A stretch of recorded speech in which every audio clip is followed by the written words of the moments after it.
Hello పిల్లలు, first మీరు alphabet you draw చేయండి. రివర్స్లో మరొక యూ డ్రా చేసి రెండింటిని పెన్సిల్ తోటి జాయిన్ చేయండి కర్వ్డ్ లైన్తో. తర్వాత మొత్తం పక్కన కూడా కర్వ్డ్ లైన్స్తో చేయండి. దాని మీద పెన్సిల్ లైన్ మీద నేను ఇప్పుడు బ్లాక్ స్కెచ్ తోటి అవుట్లైన్ డ్రా చేస్తున్నాను.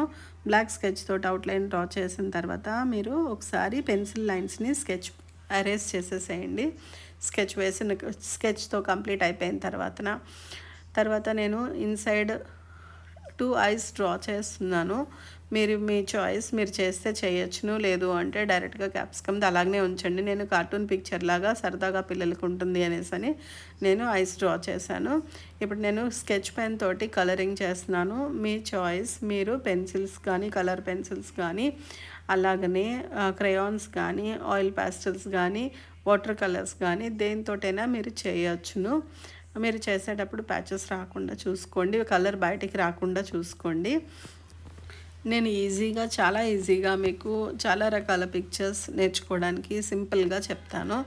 మీరందరూ చిన్న ఏజ్ పిల్లలైనా మీకు ఆల్ఫాబెట్స్, నెంబర్స్, షేప్స్ వస్తే చాలు, మీరు అన్ని రకాల పిక్చర్స్ ఈజీగా డ్రా చేయగలరు.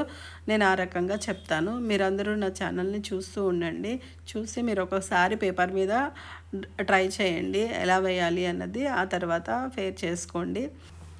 మీరు ఒకసారి పేపర్ మీద ప్రాక్టీస్ చేశాక మీకు ఏదైనా డౌట్స్ ఉంటే నాకు కామెంట్ పెట్టండి. కామెంట్ పెడితే నేను అది చూసి మీకు రిప్లై ఇస్తాను. ఇంకా మీకు ఏమైనా డౌట్స్ ఉంటే ఎలా చేయాలి ఏంటి అని అడిగితే మీకు దాన్ని బట్టి నేను మరొక వీడియో చేసి పెడతాను. మీరు ఇంకా చాలా రకాల పిక్చర్స్ నేర్చుకోవడానికి నా ఛానల్ని చూస్తూ ఉండండి. సబ్స్క్రైబ్ చేసుకోండి, లైక్ చేయండి, మీ ఫ్రెండ్స్కి షేర్ చేయండి. మీకు అందరికీ క్యాప్సికమ్ అంటే ఇష్టమేనా? మీరు తింటూ ఉంటారా? చూడడానికి చాలా చక్కగా ఉన్న క్యాప్సికమ్ మనం డ్రా చేసేసుకున్నాం కదా. ఇలాగనే మరిన్ని పిక్చర్స్ డ్రా చేసుకుందాము. చూసి ప్రాక్టీస్ చేయండి. ప్రాక్టీస్ చేసి నాకు కామెంట్ పెట్టండి ఎలా చేశారో.